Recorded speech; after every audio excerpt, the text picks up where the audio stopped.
and knew on January 28th how serious this was. And then thanks to Bob Woodward, we learned that they knew about it. And then when that was exposed, the vice president said, when asked, well, why didn't y'all tell anybody?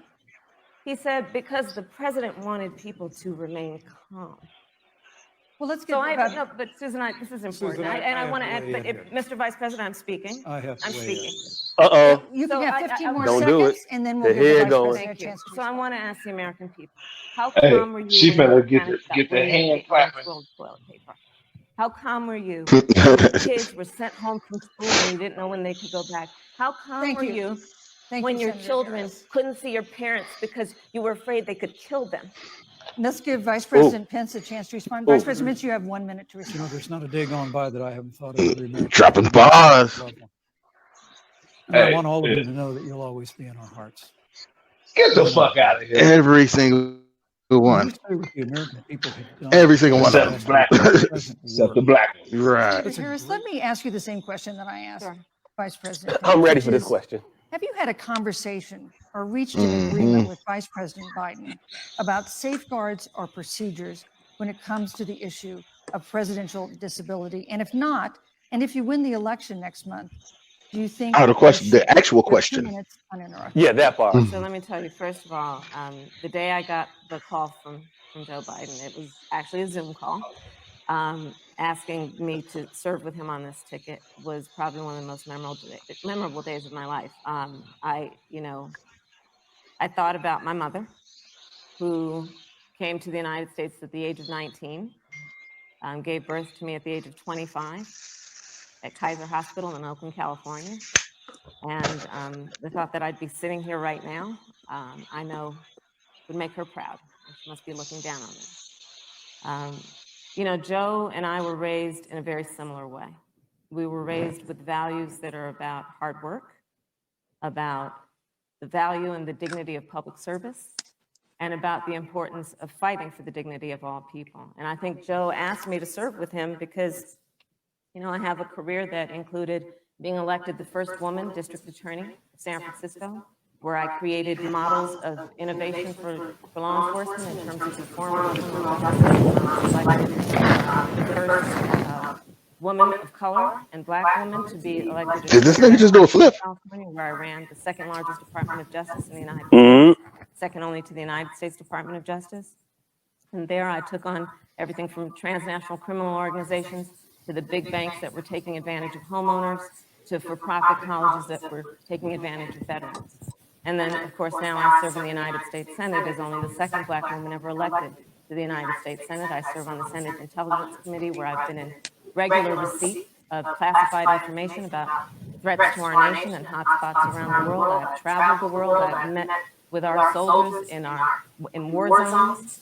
And I think Joe has asked me to serve with him because he knows that we share a purpose, which is about lifting up the American people. And after the 4 years that we have seen of Donald Trump unifying our country around our common values and principles. Thank you, Senator Harris. So you're not going to answer the question. Went through her whole resume and didn't answer the question.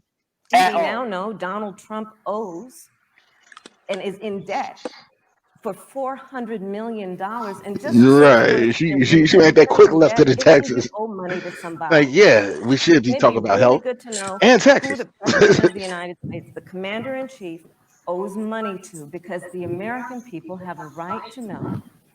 He's paid tens of millions of dollars in taxes, payroll taxes, property taxes. He's created tens of thousands of American jobs. And the president said those public reports are not accurate. And income taxes. the president's also Joe Biden will use that money to invest in education. So, for example, for folks who want to go to a two-year community college, it will be free. If you come from a family that makes less than $125,000, you'll go to a public university for free. And across the board, we'll make sure that if you have student loan debt, it's cut by $10,000. Hey, look, that'll help. Joe Biden thinks about the economy, which is it's about investing in the people of our country, as opposed to passing a tax bill, which had the benefit of letting American corporations go offshore to do their business. Joe Biden has been very clear. He will not raise taxes on anybody who makes less than $400,000 a year. Repeal the Trump tax cut. Mr. Vice President, I'm speaking. Hey, yo, look, don't cut me off. I'm speaking. Be important if you said the truth.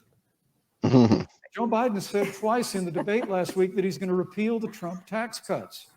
That was tax cuts that gave the Why average you didn't let him cut you off? $2,000. Hey, look, I ain't think he had it in him. Every single year. I did not. That is That's the math. absolutely not true. That Is he only cutting? Is he only going to repeal part of the Trump tax cut? Let that inner East Oakland out, goddammit. Man.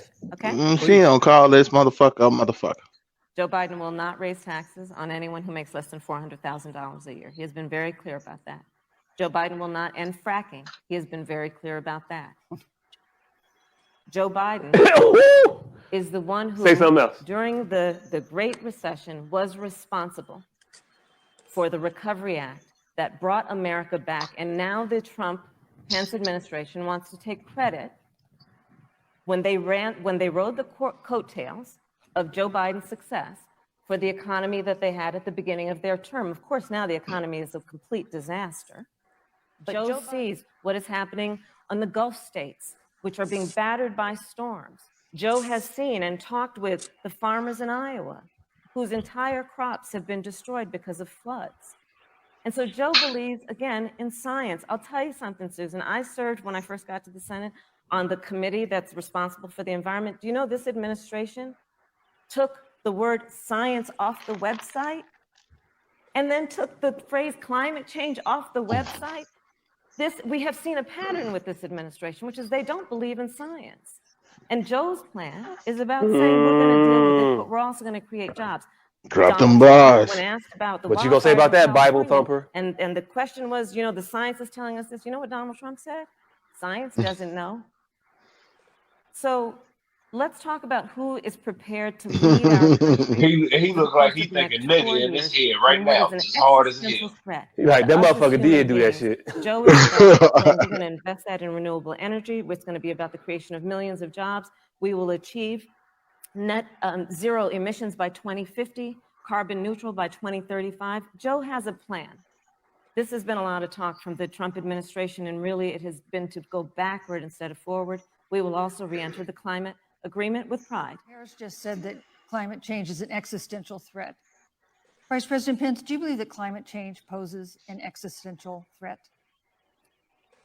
As I said, Susan, the climate is changing. We'll follow the science.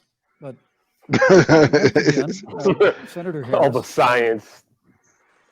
Denying the fact that they're going to raise taxes on every American. Joe Biden said twice in the debate last week that on day one he was going to repeal the Trump tax cuts.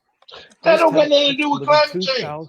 We passed some tax cuts. The average family of four Mike. across America. This administration saw 500,000 manufacturing jobs created.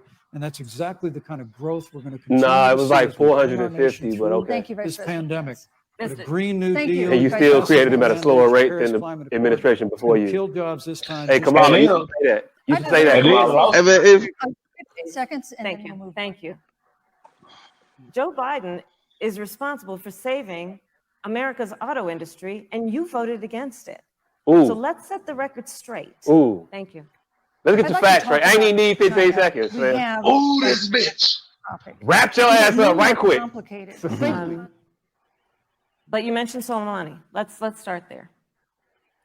So after the strike on Soleimani, there was a counter strike on our troops in Iraq.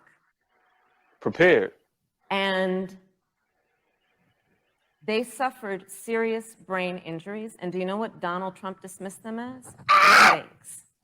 And this is about a pattern of Donald Trump, where he has referred to our men who are serving in our military as suckers and losers. Ooh. Donald Trump, who went to Arlington Cemetery and stood above the graves of our fallen heroes and said, I would be excellent at this debate. Them.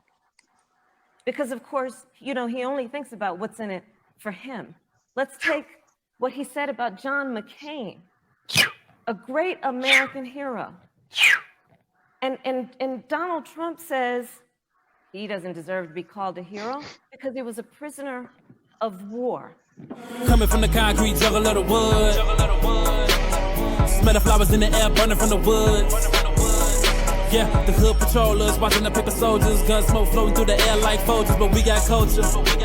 Be aware of the leech and the snakes in the garden, they all vultures, but I'ma fly higher, can't get close, cause sun coming with the fire, I need no ghost to float.